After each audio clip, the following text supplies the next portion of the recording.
Durante culto da Frente Parlamentar Evangélica na Câmara dos Deputados, com a presença do presidente Jair Bolsonaro, o pastor Cláudio Duarte falou sobre a importância dos políticos que se intitulam evangélicos preservarem o nome de Deus, resistindo a ações e acordos malignos. O pastor iniciou apontando que para um país funcionar, ele precisa que funcionem a família, a igreja, a educação, a saúde e a segurança pública, e todos esses, para funcionarem, dependem da política. O pastor relatou diversos momentos da história do rei Davi, relatada na Bíblia, apontando que Deus enviou um profeta para lhe mostrar suas próprias falhas. O pastor alertou que estamos em meio a uma guerra, muito real ainda que não seja visível, e admoestou os políticos evangélicos. Falar uma coisa para vocês, para nós que nos intitulamos evangélicos. Sobre você não está só o seu nome, está o nome do Senhor. E hoje estamos falando do destino de uma nação. O pastor Cláudio Duarte afirmou: não dá para ter uma nação extraordinária se Deus não estiver no centro dela. E questionou: o que diremos aos nossos filhos e netos quando nos perguntarem onde nós estávamos quando o Brasil estava enfrentando o que está? No contexto atual do Brasil, muitas pessoas estão sendo tratadas como subcidadãos pelo simples motivo de terem manifestado apoio ao presidente Jair Bolsonaro.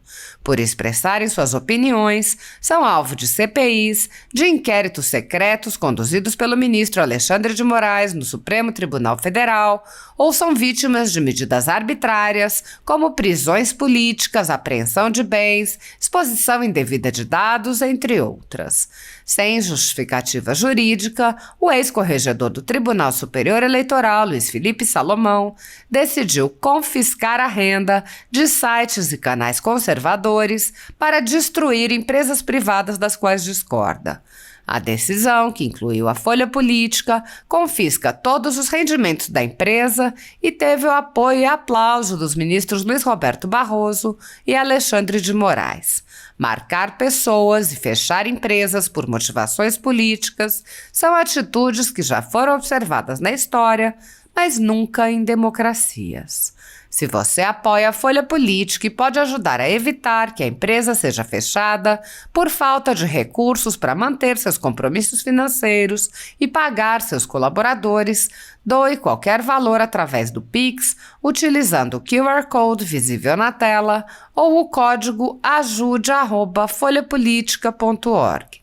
Caso não utilize Pix, há a opção de transferência bancária para a conta da empresa Raposo Fernandes, disponível na descrição deste vídeo e no comentário fixado no topo. Há 10 anos, a Folha Política vem enfrentando a espiral do silêncio imposta pelo cartel midiático que quer controlar a informação. Pix ajude@folhapolitica.org. Assista. Amém. Muito obrigado. Bom dia a todos. Para mim é uma satisfação muito grande poder estar aqui. Uma surpresa de Deus que tem me dado a oportunidade de não apenas falar a sacerdotes, mas ter o privilégio também de falar e de exercer algum nível de influência sobre também a classe política. Sócrates é uma amiga, eu quero agradecer pelo convite, eu quero agradecer ao ministro Marcelo Queiroga, muito obrigado pela visita que me fez, quero agradecer ao presidente Jair Messias Bolsonaro, mas eu quero avisar a vocês que eu não sou político, eu sou pastor, e como pastor eu tenho um compromisso com a palavra de Deus, então eu quero fazer uso dela e talvez ela não agrade a todos. Mas se ela agradar a Deus, eu já fico satisfeito. Então, é só uma reflexão, porque eu acho que, principalmente aqueles que acumulam as duas funções, política e religiosa, que eu costumo repetir o seguinte: uma sociedade para funcionar bem, para ser uma sociedade considerada uma sociedade pura, limpa, ela precisa que algumas instituições funcionem. A primeira é a família, até porque não existe futuro sem ela. Nós já sabemos que existem nações que é só uma questão de tempo e elas irão desaparecer e darão lugares, né, a imigrantes, porque simplesmente perderam o desejo de ter filhos, o desejo de construir relacionamentos que perpetuem uma sociedade. Segundo, a igreja, certo? Que ensina os valores e os princípios de Deus. Nós podemos ainda falar isso porque estamos num país cristão. Eu não sei se vocês já sabem, né, sobre as últimas, mas acredito que saiba muito melhor do que eu, as notícias tão fresquinhas que nos chegaram da China nesses últimos dias, no que diz respeito, certo, a falar de Deus nas redes sociais. Há o sistema de ensino, que algumas pessoas temem de chamar sistema de educação, mas para mim o sistema de educação é a família, né? A escola só tem aí a função de ensinar. E diga-se de passagem, com muito respeito a todas as autoridades, a primeira vara de infância e juventude que eu conheci era de goiaba. E desse tamanho não estou falando de violência, estou falando de disciplina. Mas hoje nós temos que ter muito cuidado com o que nós falamos, tá certo? A quarta instituição é a saúde, porque ninguém vive bem doente. E se a família ou o indivíduo abrir mão dos valores familiares, abrir mão dos valores religiosos, não receber o sistema de educação e por algum motivo tiver algum problema, nós temos a quinta instituição, que é a segurança pública. Então recolhe esse indivíduo e deixa ele quietinho até aprender a lidar. Qual é o grande problema disso, ou talvez a grande solução?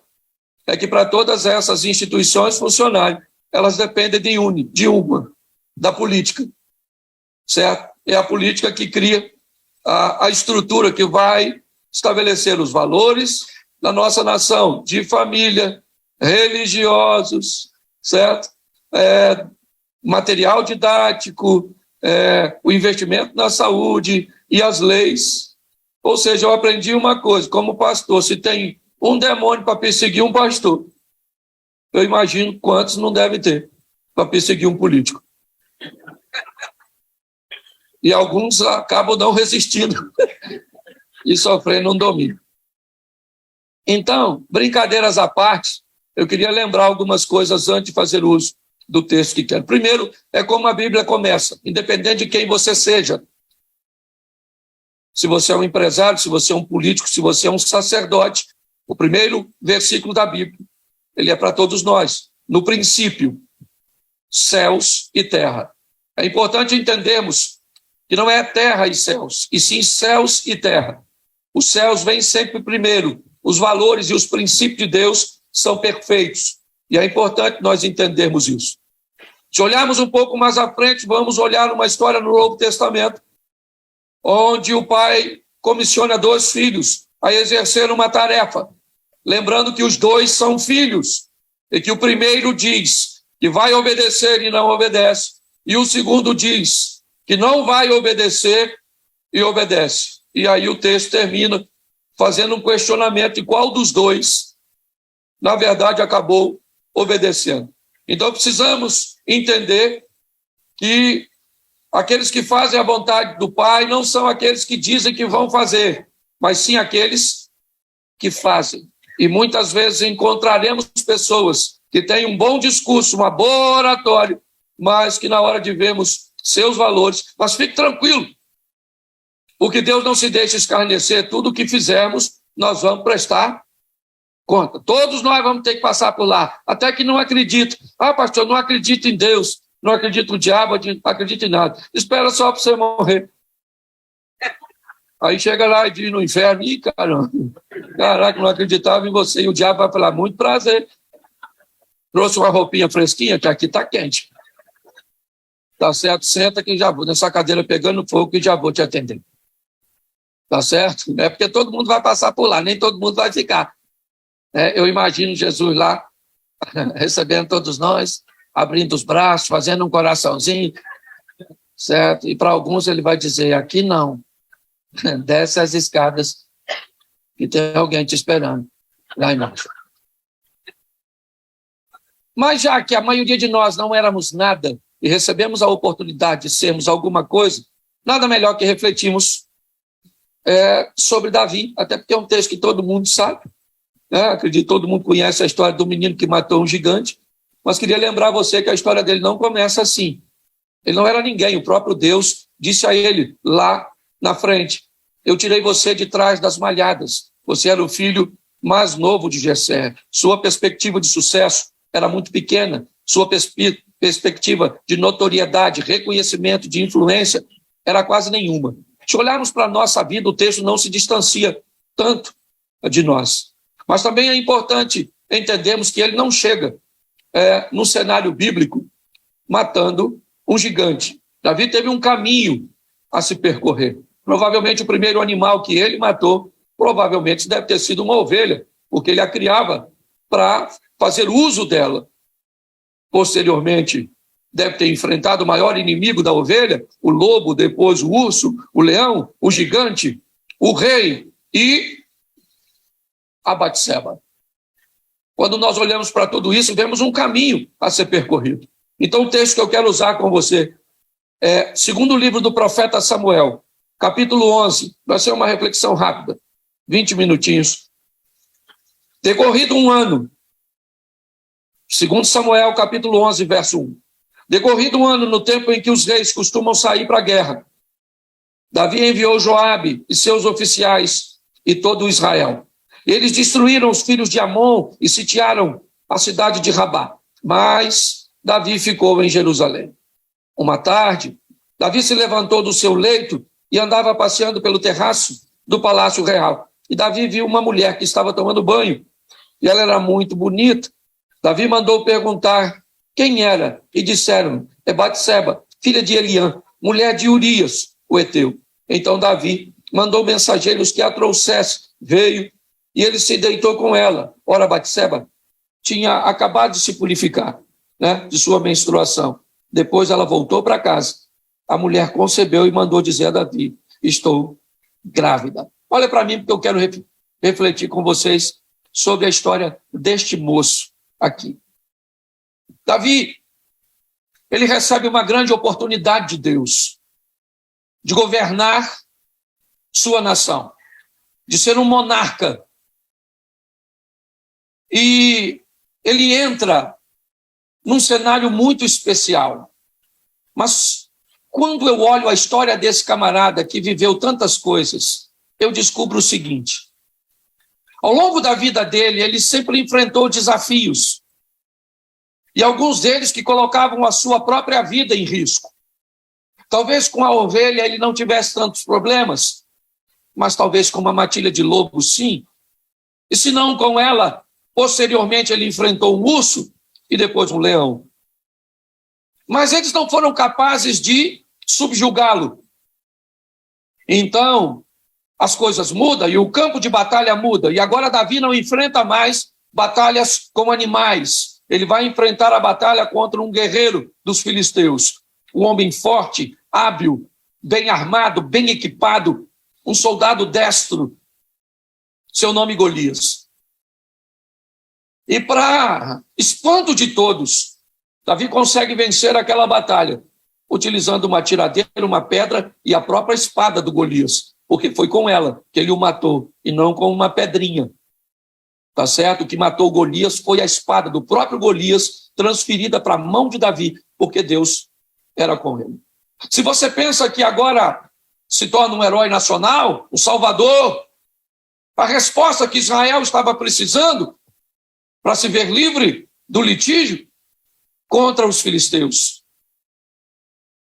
Mas agora Davi enfrenta um dos seus maiores inimigos, o rei de Israel, que enciumado, ele sente que há uma preferência por Davi. As mulheres gritam o nome dele, ele está sendo ovacionado. E agora Davi não tem mais um soldado estrangeiro como seu inimigo. Ele tem o rei, ele frequenta o palácio, o rei tenta matá-lo algumas vezes. Isso nos mostra a força de batalha deste homem, deste moço, deste rapaz. Mas nada pôde matá-lo. Leão, urso, gigante, rei, nada pôde matá-lo. Mas o texto em que nós lemos diz que chegou o momento dos reis saírem para a guerra e Davi, por algum motivo que eu desconheço, resolve não ir. Ele resolve ficar em casa. O texto diz que era para ir à guerra, mas ele envia seu sobrinho Joabe, ele envia todos os seus soldados e eles vão pelejar contra os amonitas para conquistar uma cidade, a cidade de Rabá. Davi fica. Não era para ter ficado, era para ter ido. E me parece que todas as vezes que nós nos aproximamos, todas as vezes que nós nos posicionamos em lugares errados, o desfecho não vai ser dos melhores. Porque se tem uma coisa que me parece que Deus busca o tempo inteiro, é nos aproximar de pessoas certas. Aliás, eu não diria isso, deixa eu corrigir. Não existe ninguém errado. Todos são certos. Existem pessoas em lugares errados. Todo mundo é certo. A minha pergunta é, se todo mundo é certo para o lugar que eu desejo colocar. Eu tenho aprendido isso no caminhar. Deus vai mudar a vida de Abraão e diz, eu preciso tirar você do meio desse pessoal. Deus vai mudar a vida de José e diz, eu preciso tirar você do meio desse pessoal. Todas as vezes que Deus quer mudar alguém, por quê? Porque inevitavelmente alianças e proximidades são coisas extraordinárias. O próprio profeta Isaías diz, eu estou com lábios impuros, por quê? Porque eu me associei, eu me aproximei de pessoas de impuros lábios. O que ele está dizendo é que a proximidade de pessoas, as alianças que precisamos fazer nesta terra, elas podem ser altamente comprometedoras.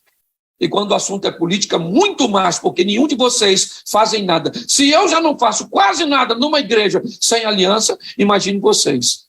A minha pergunta é, com quem as alianças são feitas? Que tipo de princípios eu estabeleço para escolher as pessoas que vão fazer parte da minha vida?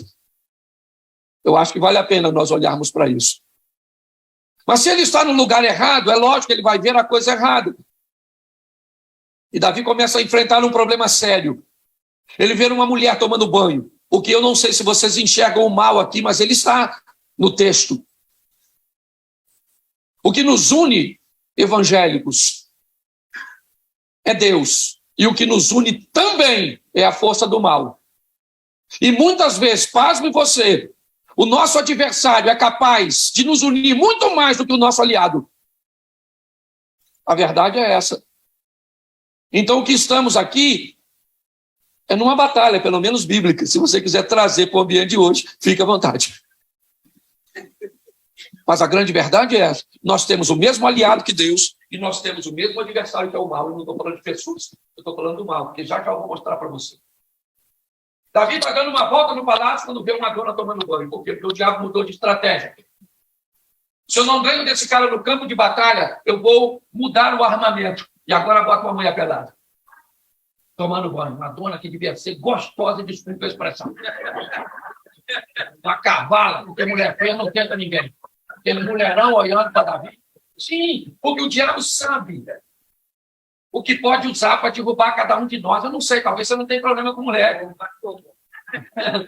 Eu sei que aquela mulher tomando banho, o cara botou o olho nela. O que ele não sabe é que o armamento pesado está virado na direção. Mas eu queria lembrar você que Davi tem mulher pra caramba. Ele pegou toda a mulher do Saul. Ele tinha uma mulherada. Pensa. Se ele ficou excitadinho, era só ir lá e pegar uma mulher dele. Só que o texto diz que ele pega essa mulher, leva para o palácio, faz sexo com ela, porque não era amor, sexo. E a dona fica grávida. E aí o negócio complicou. O marido dela está viajando na frente de batalha. A hora que descobrir que ela está grávida, ela vai ser apedrejada. E aí ela manda avisar para o rei. Aí, deu ruim. Estou grávida. Ele falou, vou dar um jeitinho de resolver isso. Mandou trazer o marido. Certo? Falou para o marido, dá um pulinho lá na sua casa, menino, para ver como é que as coisas estão. O cara muito longe, era só chegar em casa, fazer amor com a mulher, mandava embora, não tinha teste de DNA, caía na conta dele. O cara não foi. O rei, então, deu meio que uma festinha na casa dele, e embebedou. E disse, agora vai para casa, não precisa nem fazer nada, bêbado. É só a mulher dizer que fez. Mas ele não foi, dormiu na praça, coisa de sertanejo. Certo? Dormiu na praça? Dormiu na praça, é só isso que é coisa de sertanejo, ok? Dormir na praça, que fique claro isso. E agora ele volta para a frente de batalha e morre. Sabe o que Davi fez? Casou com a mulher desse cara. Provavelmente para homenageá-lo. Ah, fala sério. Porque ninguém estava vendo. Deixa eu falar uma coisa para você e para mim também. Quando você for fazer alguma coisa que ninguém está vendo, normalmente como é que você faz? Mas quando você for fazer algo de errado que ninguém estiver vendo, faz assim. E aí você vai falar. Ele está onde sempre esteve. É assim que funciona. Deus está olhando tudo, Davi matou Urias, foi uma confusão, nada, casou com a mulher, mas está tudo resolvido, porque ninguém sabe, irmão. Está tudo secreto. Só que no capítulo 12, o Senhor enviou Natã, era um profetinha que tinha lá, gente boa, a Davi, e Natã foi falar com Davi e disse, havia numa cidade 2 homens, um rico e um pobre.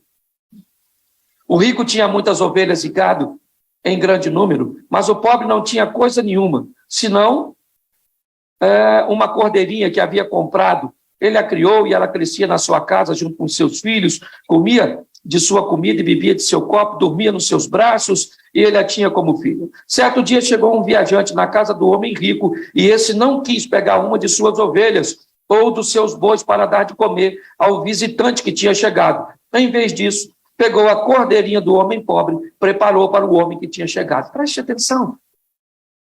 Quando eu olho o capítulo 12 e o 11, eu descubro que algumas coisas eu consigo entender com mais facilidade. O homem rico é Davi, o pobre é Urias. Muitas ovelhas e vacas é a representação das mulheres que Davi tem ao seu dispor. Uma cordeirinha é Batseba, a mulher de Urias.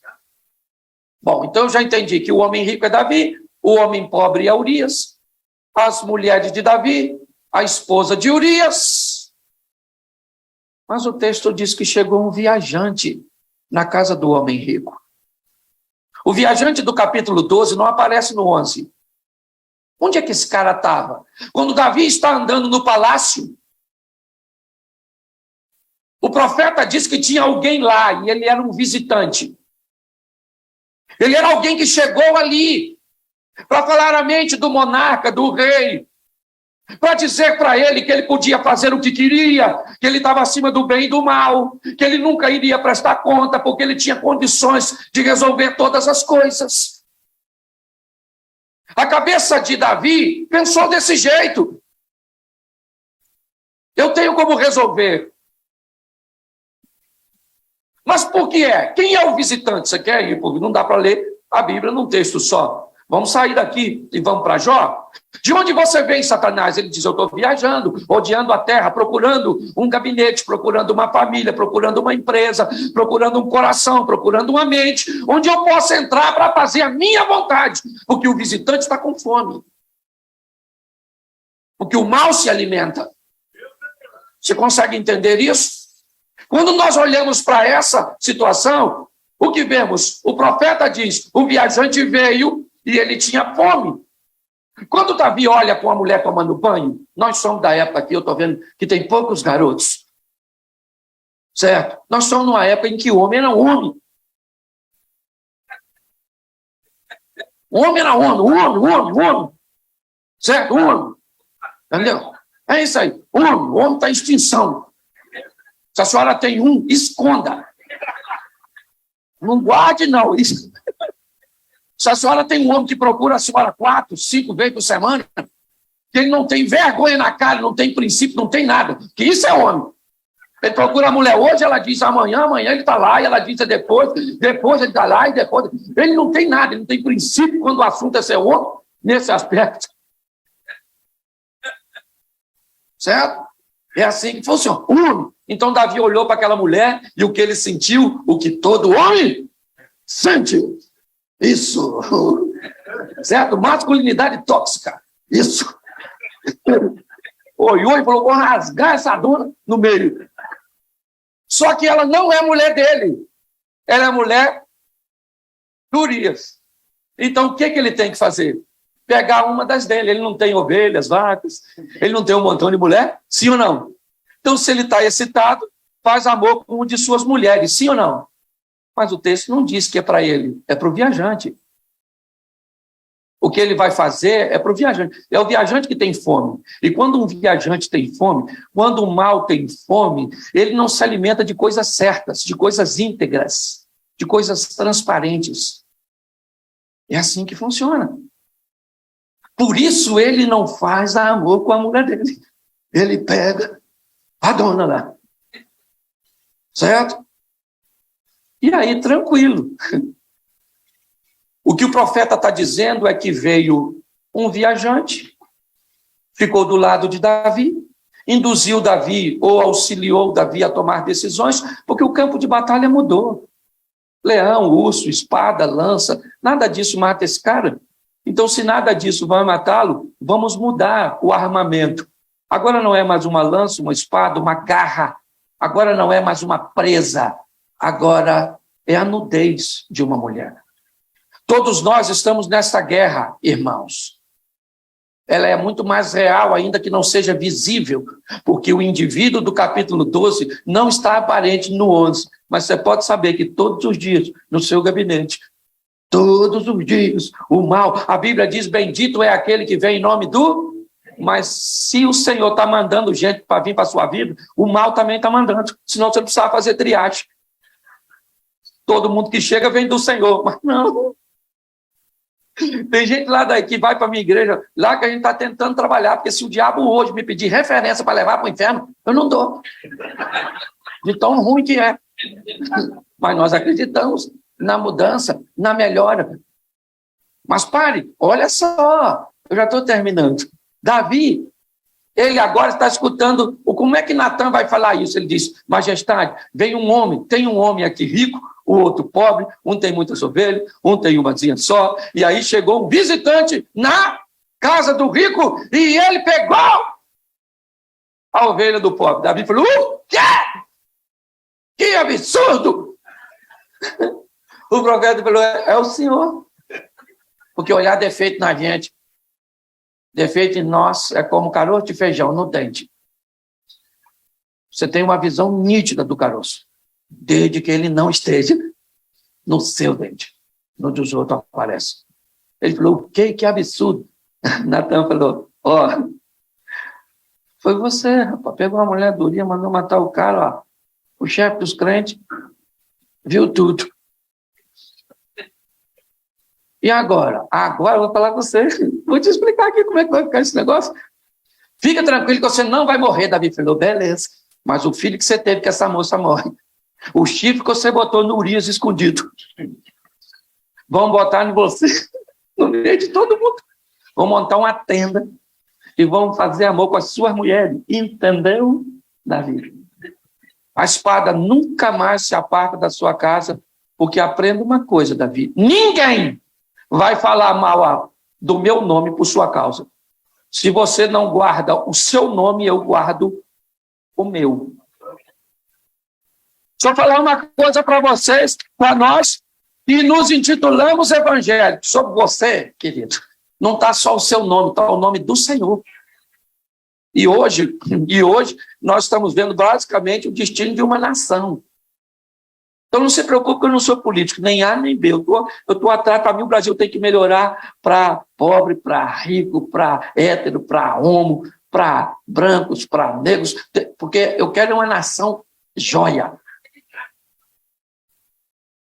Mas eu aprendi uma coisa, não dá para ter uma nação extraordinária se Deus não estiver no centro dela. Porque eu quero deixar, se você não pegar nada do que eu falei, pegue só uma coisa. Eu não sei quem você é, hoje eu sou um pastor de uma igrejinha lá em Xerém, sabe onde é Xerém? Rio de Janeiro, Foi feito no 6º dia, Deus já estava indo embora descansar.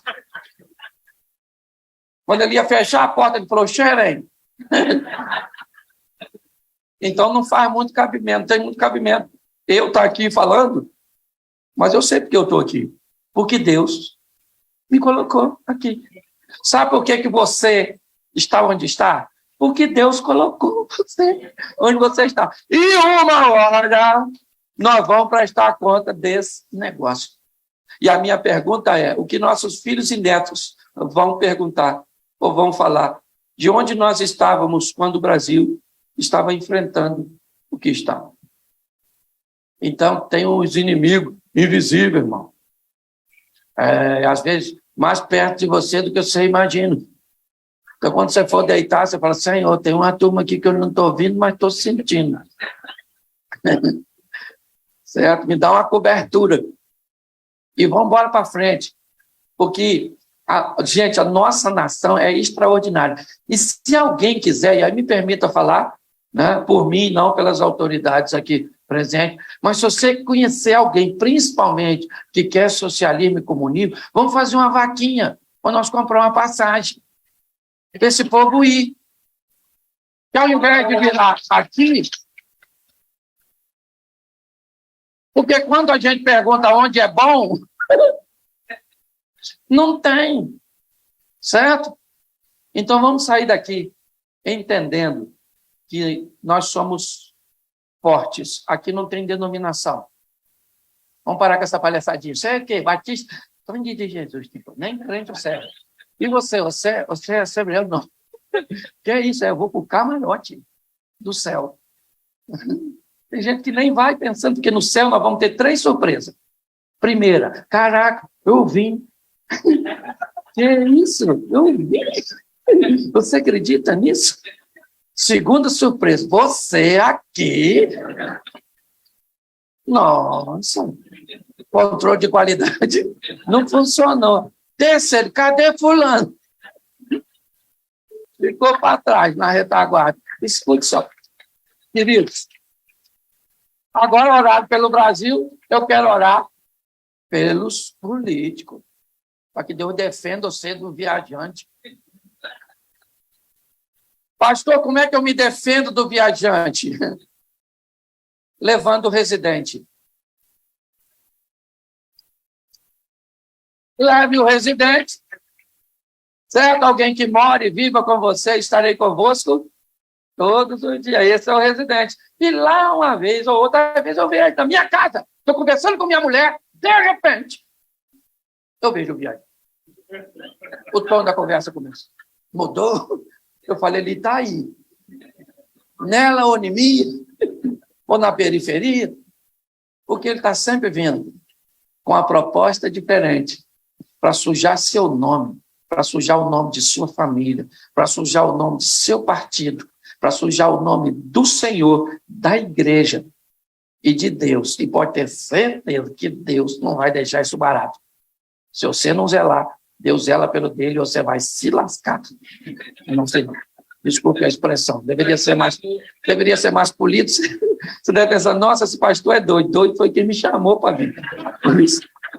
Já vem um centrado aqui, um pastorzão para ministrar ceia. Feche seus olhos, pode fechar que ninguém vai pegar nada seu. Sou carioca, mas vim em missão de paz. Vamos orar. Pai, em nome de Jesus, fomos chamados para uma missão grande. Deputados, governadores, prefeitos, presidentes, senadores, vereadores, assessores que às vezes têm mais influência que aqueles próprios que estão à frente, pastores, ministros. Nós estamos aí, ó Pai, fazendo a Tua obra, mas nos ajuda, ó Deus, a viver entendendo que os céus, a nossa maior aliança, vem dos céus. Na terra é importante, ó Pai, mas não precisamos negociar valores, porque quando quebramos princípios, os princípios nos quebram. Abençoa a cada político aqui neste lugar. abençoa cada sacerdote, que a tua bênção seja sobre nós e que nós não venhamos envergonhar o teu nome. Eu te agradeço, ó Pai, por aquilo que tenho visto acontecer nos últimos anos na nossa nação. Continue conosco, Pai. Em nome de Jesus. Você pode dizer amém? Amém. Muito obrigado. Deus abençoe. Graça e paz.